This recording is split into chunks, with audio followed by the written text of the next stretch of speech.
Look at them. Look at them, look at them, look at them. Now this is where it could actually go wrong. Il y a une vache dans mes pantalons. Hey everyone, it's Barry here. Hope you're well. Today we are doing a very funky recipe indeed. In fact, it's the same recipe title, but twice. Yes, whilst Boston is very cozy in his bed, we are going to be making something called Madeleines. Now, the French Madeleine, which you probably think of when you first hear the phrase Madeleines, right, are made in something like this. This is a shell-shaped tin. So it's got the outline of a shape, it's got the indentations, and yeah, so you can have a nice curved top like that, and then obviously the top edge would just be flat. Now, when I thought of Madeleines, this was exactly what came to mind, a Madeleine tin. Now, plot twist, this is something called a dariole mold, okay? They're like little plant pots, there's 4 of them here, kind of like ramekins, but these are used to make English Madeleines, which are actually a little bit different. So we're gonna do both. All right, so the history of the French Madeleines, there's a little bit of a debate, like most foods actually, about the origins of this recipe, but one of the most common ones, the town of Commercy in Lorraine. That town is heavily associated with the Madeleine. There are lots of manufacturers based there, and legend has it that it first appeared in the 1700s. A girl called Madeleine stood in as a pastry chef to the Duke of Lorraine, and the only thing she knew how to make was her grandmother's recipe. Everyone loved them, and the Madeleine was born. Sold like hotcakes. When it comes to these dariole molds, I can't find hardly anything on the history of English Madeleines. I just feel it's like something that we've just gone, hey, let's just Englishify this recipe. However, dariole, thank you, in French cooking means a small flower pot shaped mold in which an individual sweet or savoury dish is cooked and served. The word also refers to the dessert that is baked in the mold. Classically, the dessert is an egg custard filled puff pastry. So although I could put the same sponge in there, the recipe I found for the Madeleines was slightly different, and I think the difference at the end will massively stand out. I just found that quite interesting that although this is an English Madeleine, we're using a dariole, which is a French tin. I don't know. Right, let's get the French Madeleine on first because it has to rest for an hour. I really don't know if what I said made any sense at all, but we will just go with it. So although I could probably get away with the same sponge mix, we'll do 2 different ones, okay? And the French Madeleines generally all tended to have lemon zest in it. The ones that I found for the English didn't have that, and we'll come on to that in a bit. So we've got eggs, plain flour, baking powder, butter, milk, the lemon, like I say, and his recipe says that you should use brown sugar. It doesn't specify, you know it says brown sugar? Is that dark brown or light brown? I wanted to go light, although his looked a little darker. But most Madeleines I looked at had lighter brown colour, so I'm gonna aim for that. Another one said to brown the butter. Remember we did that recently on the 48-hour cookies? I don't fancy doing that. So it says the first step is to melt our butter in a saucepan, so I'm gonna use the electric saucepan. All right, big bowl. Well, that was 3 eggs, but there was a little bit of shell in there. But anyhow, we've got it out. Don't want any crunch in it today. Our light brown sugar. All right, that looks incredibly murky now. Look at that, it looks very bland. It looks, again, like we did the honey oat bread the other day. It looks a bit like a gravy. Lovely. It really doesn't like Madeleine mix right now, does it? We're gonna get the milk in, the baking powder, the plain flour, the butter, and then just the zest of a lemon, and that is the entire ingredients for the recipe. That's pretty cool. Oh, it smells really good. So it's going to be really interesting to see how much lemon flavour that drives into it being just the zest and no juice, for example. All right, look at that. And the light brown sugar has given it a real sort of, it's not completely pale. It's got like a sort of caramel colour to it, and I'm not unhappy about that at all. If you wanted to have it completely pale, just use white sugar, but I'm really digging using the light brown sugar. It's going to give it a real contrast compared to the English one. It now tells me to cover it, because apparently it's got to go in the fridge and chill. It doesn't really tell me why, but the times in the past when I've done this is it helps like the gluten in the flour to relax, which could hopefully ultimately end with a fluffier, lighter bake. And that tends to be like the selling point of the Madeleines when I've had them in the past. I've had a lot of French exchange students when I was younger. Yeah, we had one French exchange student called Thierry, and let's just say he was only 12 at the time, and I was like 14, and he was very popular with the ladies. He was a right charmer, you could say. It was like, hello, lady. Like, no, hang on, that's my mum's friend, leave her alone. So that's going in the fridge for an hour next to some coleslaw and some couscous. All right, see you in an hour, mate.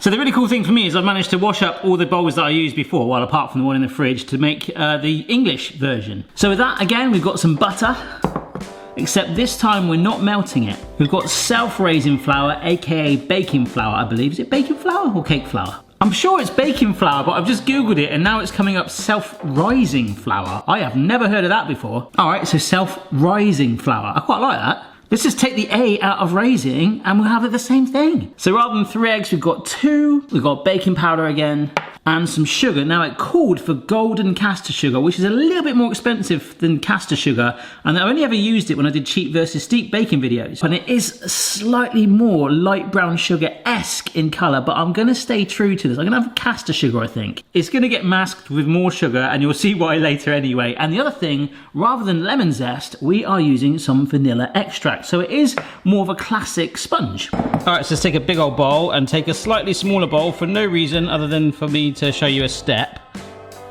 If I wasn't filming this, trust me, I would just...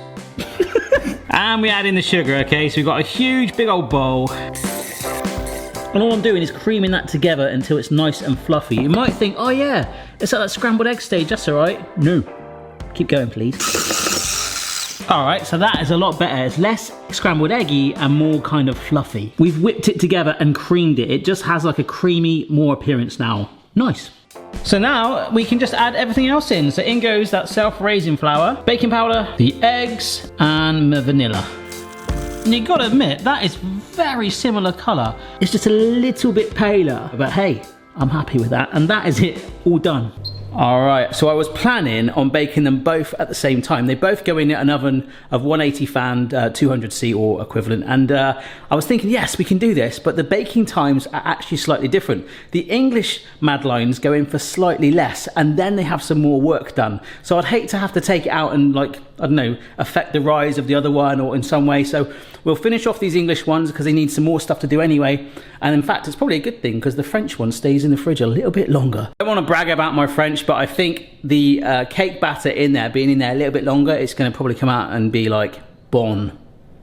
I have got a little bit of French actually, I do remember it from school. Look, il y a une vache dans mes pantalons. Okay, so we've got some butter here and we're just filling, I don't want to call them darioles, I want to call them flower pot molds. But the thing that's confusing me a little bit is I'm not being told how much to fill these. I might go for 2/3 because remember we've got the baking powder in there and the self-raising flour. I mean, I feel like the good news is we've got enough there to probably make double that anyway. So we'll bake these first 4. And despite the build-up, the French ones might be ready way before that. Although I've been thinking about the French one too. How are we going to fill those pans? They're tiny. It's going to be like an 1/8 of a teaspoon or something. I don't know. And it does feel quite light and foamy as well, the batter. So we'll just get that in there. Yeah, I'm going to go 2 tablespoons. My oven is ready, so let me get these other 3 and I'll see you in a minute. Yeah, I'm happy with that because like I say, I really would. I'd rather it just like explodes out of the tin and I can cut it flush along there and then it all gets hidden anyway. Look at that, that looks pretty neat. I like that, they're all lined up. Right, this is not gonna take long. Folks, that has been, it says 8 to 10 minutes. I thought I'd give it the full 10. They look amazing. They look like little ice creams. This is perfect. You could do an ice cream cupcake in them. I mean, effectively, we sort of already are, right? Shall I get them out? Oh, yeah. Look at them. Look at them, look at them, look at them. They're nice and light and golden brown. And yeah, look, that has come out clean. Let me get the other 3 out. What I will do, like I say, I'm happy. I can trim that top, but even as I'm talking now, they are lowering slightly. So we'll let them cool in their individual tins, because if we take them out and then try and guess how high they are, we want them to be perfect and symmetrical. We'll trim them in here, and hopefully with the grease in there, it should pop out. Be all right. Oven is still at that same temperature. The Dariole mold English Madeleines are right there, and down here is the French Madeleine mold, and I'm going to use a pastry brush, which just also doubled up then as a temporary pointing stick. Apparently we brush with melted butter. Now this is where it could actually go wrong. It's telling me to fill it all the way, which I think is complete rubbish. Tres not bien. So I think I'm going to do a mixture here, but mainly like half fill it. I do not think filling it all the way is a good idea. Oh yeah, and that colour does look slightly darker now. It's a little bit more caramelly. It is actually like spooning butter on here. I don't know what the... Shit, let's just trust it, right? But all the recipes called me to do... Whoa! What's the matter? Yeah, I don't know about this. I filled it fairly well. I would say it's about half full. It looks higher than it is, but there's a lot of volume here for it to fill out. So there is only one way to find out. In it goes. Oh my gosh. But whilst they're baking, these have cooled down enough to just quickly trim those tops and get them out. So yeah, I've got a serrated knife, and there's actually quite a good excuse for me. If I rotate it gently. Oh. Okay, I've got some good news and some bad news, but let's just see if we can get a bit more good news first. Go on. Oh, there we go. Look at that. Okay, that wasn't the good or the bad news, but that is good news. The bad news I'll come on to in just a moment, because it involves, well, our French friend. There we go. I just wanted some good news again. Right. Oh, actually, it's not that bad. So, I don't know if you can see here from above. Now, we filled these fairly well. Oh my gosh, they smell amazing. And it has got that darker colour on it that the website had. Like I said, we're going to go for the light brown sugar, so that ours will be darker. Let's see. I don't know if it'll let me do it yet. Oh my gosh. Oh yeah, that was like how his were. Oh, like brown like that, like a bit more depth of flavour on there. They're not bad actually. What I wanted to show you was I haven't quite filled. Can you see here? It's not quite gone to the top, but even then, if I turn it over, it's still got some sort of shape because it's partly in that mould. Sort of worked really. Do you know what I'm going to do? I knew they were going to be darker in colour anyway like that, not only because of the light brown sugar, but the melted butter. I'm going to do another batch, exactly the same, but this time I'm going to even it out before it gets baked in there. And this time I'm not going to grease the pan. So we'll see what that does in 10 minutes. So we'll see what that bake turns out like, but I have to be honest, that looks awesome anyway for the time being. But anyhow, here is some cherry jam and some water. And I'm just warming that up for about 30 seconds to make it spreadable, because the English ones, not only is the English version's like resting our batter, we're not resting our batter. Having it as it is, we're not having it as it is. We are gonna, of course, brush cherry jam on it, dress it in coconut, and then shove a cherry on top. Sounds good to me. We brush the jam, oh my gosh, look at that. All over this. This is a bowl of coconut. I am gonna stick that in there like so and grip that coconut on there. It ends with a half cherry on top. And that, right there, is an English Madeleine. You gotta admit, they do look a little bit like sandcastles. Right, let's get those other ones out that I filled a little bit more evenly, but remember, there was no butter on these. Look at the difference the butter has done. It's pretty much the same. What I remember is whenever I've had like things like this from our lovely French exchange students over the year, what comes to me as very French when it comes to confectionery is like a very heavily browned crust with butter perhaps, like with first batch, but with a soft sponge in the middle. In fact, let's do this now. Let's have a look. One of the colder ones. Yeah, that is exactly it. Just for giggles though, I had a little bit of the English Madeleine batter left over. I've lightly greased those to bake it and see if they turn out slightly paler, but I am over the moon. The French Madeleines just need one more thing. That is the French ones dusted. What a day, huh? There we go then, folks. Check this out. Let's just get them right up close like this.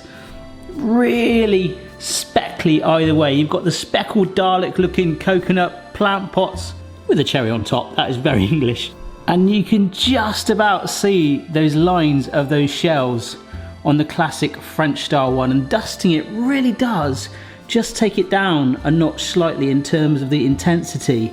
But that was why, again, I went for that light brown sugar look. Slightly darker crust, but extra flavour. Right, let's compare them. Here we go. Will we get a nice vanilla sponge? Oh, look at that.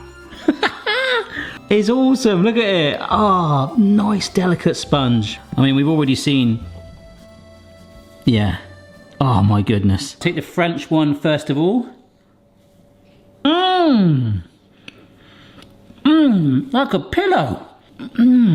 Delicate, soft. You know, we have cake sponge. That actually feels the texture of a sponge, springy. That crust is giving it extra flavour. Even the icing sugar, just a speck too, and a delicate vibe of lemon running through it. There is nothing to hate about that at all. I know it's a fancy pan and all that, but other than that, it's a cake in its simplest form. It's not trying to be something it's not. Well, apart from a shell. Remember, I use the light brown sugar, but I think caster sugar will be just fine. In fact, we'll find out in a minute when we get the other ones out. Let's try the English one. Oh, and if you don't like cherries, bizarrely, that's something I get a lot of. I hate cherries. You could use strawberries, strawberry jam and a strawberry on top. Ooh, that is a tougher sponge. Still springy, but I don't know if it was the resting or just the fact that it's so thin, but that is a little bit more dense. But I think what compensates for that is that real sweetness, that cloaking of jam all over it, and then those speckles of coconut. I really wanted to pick a winner, but they are both triggering nostalgia for me. One is the whole French exchange students as I grew up, because they would always bring this in a massive bag. It was amazing. And this is bringing back memories of the cake, like I said, my mum used to make when I was like growing up. She would just like quickly make a vanilla sponge, slather some jam on it and coconut, and that would just be like, yeah, amazing. So I like them both. That's not a bad thing, right? So I think the only way to find out for you guys is to make it yourself. So I'll type up both recipes, maybe make one, make them both and do your own comparison. Let me know what you think. If you do try them, do send me a photo too. I'd love to see that. Please consider subscribing and give the video a like. And if you are subscribed, make sure your notifications are turned on. And I jolly well like this. Now, as a bonus scene, the only thing we've got to check in the oven is the English batter with the French molds. So we'll see, is that the ultimate hybrid? We'll find out. Thanks for watching, guys. I'll see you later.